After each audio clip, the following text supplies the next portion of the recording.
બાળ દોસ્તો, હવે આપણે પાઠને સમજીએ. વર્ગ શિક્ષક સોમનાથે પ્રવાસનું સ્થળ નક્કી કરવા 3 વિદ્યાર્થીઓની સમિતિ નીમી હતી. રેવતી, વરુણ અને સિંધુ. ઘંટ વાગતા ચર્ચા અટકી. સોમનાથે પ્રવેશ કરવાની સાથે પાટિયા પર નજર કરી. એ ભૂગોળના શિક્ષક હતા અને કુદરત વિશેની કવિતાના ચાહક હતા. પાટિયા પર લખાયેલી પંક્તિઓ વાંચી રાજી થયા. વિદ્યાર્થીઓ સામે ફરીને બોલ્યા, રેલાઈ આવતી છોને બધી ખારાશ પૃથ્વીની, સિંધુના ઉરમાંથી તો ઉઠશે અમી વાદળી. આ પહેલાના તાસમાં ગુજરાતીના શિક્ષકે આ મુક્તક લખ્યું હશે એમ માનીને સોમનાથ ભૂંસવા ગયા. ત્યાં રેવતીએ વિનંતી કરીને બોલી, રહેવા દો સાહેબ, એ સુભાષિત જન્મદિવસની શુભેચ્છા છે. સોમનાથે એમની ડાયરી ખોલી. પોતાના વર્ગના દરેક વિદ્યાર્થીને એના જન્મદિવસે એ શુભેચ્છા આપતા. આજે પોતે કેમ ચૂકી ગયા? આજે તો વર્ગના પ્રતિનિધિ સિંધુનો જ જન્મદિવસ છે. સિંધુને શુભેચ્છા આપી. એ પગે લાગીને ઊભો રહ્યો.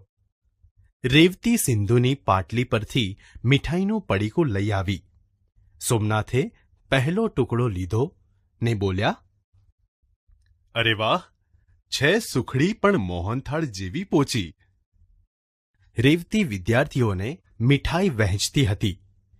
એની સાથે પ્રવાસના સ્થળ અંગે સમિતિનો અભિપ્રાય સિંધુએ જાહેર કરતા બોલ્યો, કચ્છનું માંડવી, સૌરાષ્ટ્રનું માધવપુર અને દક્ષિણ ગુજરાતનું તિથલ, આ 3માંથી સાહેબ નક્કી કરે તે. શાબાશ, તમે દરિયા કિનારાના સ્થળ પસંદ કર્યા એ મને ગમ્યું. છેલ્લે આપણે આબુ અંબાજી ગયા હતા. રસ્તામાં મેં તમને એક લેખ વાંચી સંભળાવ્યો હતો. પુણ્યના પર્વત જેવા રવિશંકર મહારાજ એના લેખક હતા. સ્વામી આનંદ? પર્વતની ઊંચાઈ જોનારે સમુદ્રના ઊંડાણ વિશે પણ જાણવું જોઈએ. ગોળમેજી પરિષદમાં ભાગ લેવા ગાંધીજી ઇંગ્લેન્ડ જઈ રહ્યા હતા. ઝવેરચંદ મેઘાણીને ખાતરી હતી કે બાપુ અપમાન વેઠી લેવાની ઉદારતા ધરાવે છે. તેથી એમણે ગાયેલું, સાગર પીનારા અંજલિ નવ ઢોળજો બાપુ. ગાંધીજી દરિયાદિલ હતા. એમણે કદી કોઈને શાપ ન આપ્યો, આશીર્વાદ આપ્યા. એમના હૃદયમાંથી અમી વાદળી ઉઠી. રેવતીએ વરુણ સામે જોઈને સોમનાથ સાંભળે એ રીતે કહ્યું, સાહેબ પ્રવાસનું સ્થળ નક્કી કરવાનું ભૂલી ગયા લાગે છે. સોમનાથે તુરત પીઠ ફેરવી. મુક્તક ભૂંસ્યા વિના પાટિયા પરની બાકીની જગ્યાએ પશ્ચિમ ભારતનો નકશો દોરીને દરિયા કિનારાના સ્થળોના નામ લખવા માંડ્યા. છેક ઉપરના કોટેશ્વર, નારાયણ સરોવરથી શરૂઆત કરી. માંડવીના નામ સામે વહાણ ચિતર્યું. પછી દ્વારકા, બેટ દ્વારકા લખ્યું. બોલો, હવે શું લખું? છેલ્લી પાટલી પર બેઠેલા વિદ્યાર્થીએ કહ્યું, માધવપુર? મેં માધવપુર જોયું છે. એના વિશેનો લેખ પણ લાવ્યો છું. લો વાંચો. વિદ્યાર્થીઓને સોમનાથ પ્રોત્સાહન આપે છે. એ બને એટલું જાતે ભણે તો વધુ સારું એવું તે માને છે. તેથી લેખ વાંચવા લાગ્યા. માધવપુર સૌરાષ્ટ્રના સાગરકાંઠાનું વૃંદાવન છે. અહીં સદીએ સદીએ મહાન સંતો આવ્યા છે. અહીં સદીઓ જૂના ઝાડ છે. આંબલી, રાયણ, નારિયેળી બેશુમાર છે. પપૈયા છે. અહીંના પોપટ પણ પપૈયા જેવા તાજા માજા છે. અહીં રૂકમિણી શ્રીકૃષ્ણના લગ્ન દર વર્ષે ઉજવાય છે. ભવનાથ અને તરણેતરની જેમ અહીંનો મેળો જાણીતો છે. અહીં ભાદર, ઓજત અને મધવંતી નદીઓ સમુદ્રને મળે છે. આખા ગેડ વિસ્તારને હરિયાળો અને ફળદ્રુપ રાખે છે. અહીંનો દરિયા કિનારો વિશાળ અને ઉજળો છે. ઘણા પ્રવાસીઓ ચોરવાડ કરતા માધવપુરના દરિયા કિનારાને વધુ પસંદ કરે છે. ત્યાંના સૂર્યોદય અને સૂર્યાસ્ત જોઈ મુગ્ધ થઈ જવાય છે. તો ચાલો માધવપુર. સોમનાથે પૌરાણિક પાત્રોનો પરિચય આપી આગળ વધવાનું પસંદ કર્યું અને પાટિયા પર સોમનાથ લખ્યું. સાહેબ પોતાનું નામ લખવાની ઉતાવળમાં સુદામા અને ગાંધીજીના વતનને ભૂલી ગયા. અરે હા, દ્વારકા અને માધવપુર વચ્ચે પોરબંદર ખરું. રાષ્ટ્રપિતાના જન્મસ્થળને કેમ ભૂલાય?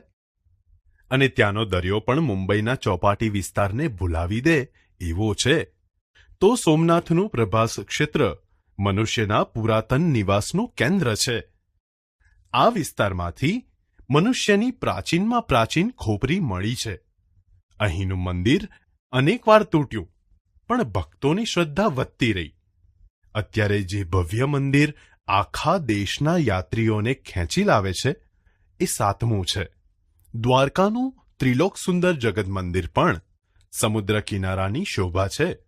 સર તમે એકવાર 7 દ્વારકાની વાત કરતા હતા. હા, એ માટે આપણે 5000 વર્ષના ઇતિહાસમાં દાખલ થવું પડે. વિદ્વાનો કહે છે કે અત્યારનું મંદિર 7મી વાર બંધાયેલું છે. તો કેટલાક સંશોધકો જુદા જુદા સ્થળોને દ્વારકા તરીકે ઓળખાવે છે. દ્વારકા એટલે ભારતમાં સમુદ્ર માર્ગે પ્રવેશવાનું દ્વાર, ગેટવે ઓફ ઇન્ડિયા. એમ તો દીવ દ્વારા પણ વિદેશીઓ ભારતમાં ક્યાં નથી પ્રવેશ્યા? તળાજા પાસેનું ભવનાથ મંદિર, આજ મહારાજ જલ પર ઉદય જોઈને કવિકાંતનું એ કાવ્ય ભવનાથના સાગર કિનારે રચાયેલું. નજીકમાં મણાર અલંગમાં વહાણ તોડવાનું વિશ્વવિખ્યાત કેન્દ્ર છે. પ્રાચીન કાળમાં ધોલેરા લોથલ સુધી વહાણવટું ચાલતું. લોથલ અને તિથલને કશો સંબંધ ખરો? સંબંધ સમુદ્રના 1666 કિલોમીટર લાંબા કિનારાનો. પણ જો આપણે તિથલ જઈશું તો દાંડીના દર્શન પણ કરીશું. સમુદ્ર ઉદાર હૈયે માનવજાતિને મીઠું પૂરું પાડે છે. અંગ્રેજોએ એના પર વેરો નાખ્યો. ગાંધીજીએ એક મુઠ્ઠી મીઠું લઈને સત્યાગ્રહ કર્યો. વેરો નાખવાના કાયદાને પડકાર્યો. આખો દેશ બેઠો થયો.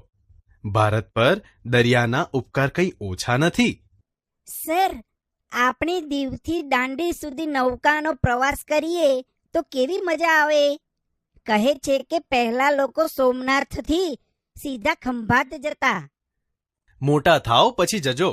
આપણે પહેલા જાણવું જોઈએ કે કઈ મોસમમાં ક્યાંથી ક્યાં જવાય. માંડવી અને માધવપુરના દરિયા કિનારે રેતીના વિશાળ પટ છે. તો દીવ અને સોમનાથ પાસે કિનારાથી જ ઊંડાણ શરૂ થઈ જાય છે. દરેક બંદરના કાંઠાના જળનો નોખો રંગ અને નોખું વ્યક્તિત્વ હોય છે. ગુજરાતીઓ દરિયાખેડુ ગણાય છે, કેમ કે એ દરિયાને ઓળખે છે, પૂજે છે. ઝૂલેલાલના ગીત તમે સાંભળ્યા હશે. સિંધીઓ એ ગાય છે. ઝૂલેલાલે હિન્દુ મુસ્લિમને એક માન્યા છે. એ વરુણદેવનો અવતાર ગણાય છે.